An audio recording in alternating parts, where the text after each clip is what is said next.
Coal smuggling కేసులో arrest అయిన రన్యారావు కేసులో విస్తుపోయే విషయాలు బయటకు వస్తున్నాయి. ఇప్పటికే ఈ కేసులో సీబీఐ రంగంలోకి దిగింది, వివరాలు ఆరా తీస్తుంది. మరోవైపు ఈ వివాదంపై అసెంబ్లీ అట్టడుగుతోంది. బంగారం అక్రమ రవాణాలో మంత్రులు ఉన్నారు అనే చర్చ జోరుగా సాగుతోంది.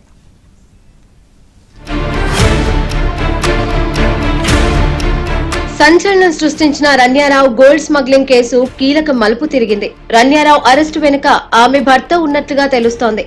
పెళ్లైన 2 నెలల తర్వాత నుంచి రన్య విదేశీ టూర్లు వేస్తూ ఉండడంతో ఆమె అత్తగారింట్లో తరచూ గొడవలు జరుగుతున్నాయి. అయినా కూడా వినకుండా రన్య దుబాయ్ వెళ్తూ వస్తూ ఉండేది. దీంతో అనుమానం వచ్చిన భర్త డిఆర్ఐ అధికారులకు ఫిర్యాదు చేశారు. భర్త ఫిర్యాదు మేరకు రన్యపై 6 నెలల పాటు డిఆర్ఐ నిఘా పెట్టింది. అలా రన్యారావు కదలికలపై ఫోకస్ చేయగా గోల్డ్ స్మగ్లింగ్ వ్యవహారం బయటపడింది. భర్త ఫిర్యాదుతో రన్యను అరెస్టు చేశారు.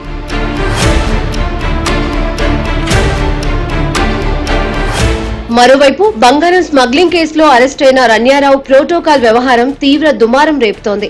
ఆమె తండ్రి అధికారాన్ని అడ్డుపెట్టుకుని విమానాశ్రయంలో ప్రోటోకాల్స్ ను దుర్వినియోగం చేశారని ఆరోపణలు వెల్లువెత్తాయి. ఎయిర్పోర్ట్ లోని ప్రోటోకాల్ ప్రాంతాన్ని గోల్డ్ స్మగ్లింగ్ కోసం వాడుకున్నట్లు ఆరోపణలు వినిపిస్తున్నాయి. దాంతో రామచంద్రరావు పాత్రపై దర్యాప్తు చేయాలని హోంశాఖ ఆదేశించింది. ఇందుకోసం దర్యాప్తు అధికారిగా గౌరవ్ గుప్తాను నియమించారు. వారంలోగా నివేదికను సమర్పించాలని హోంశాఖ ఆదేశించింది.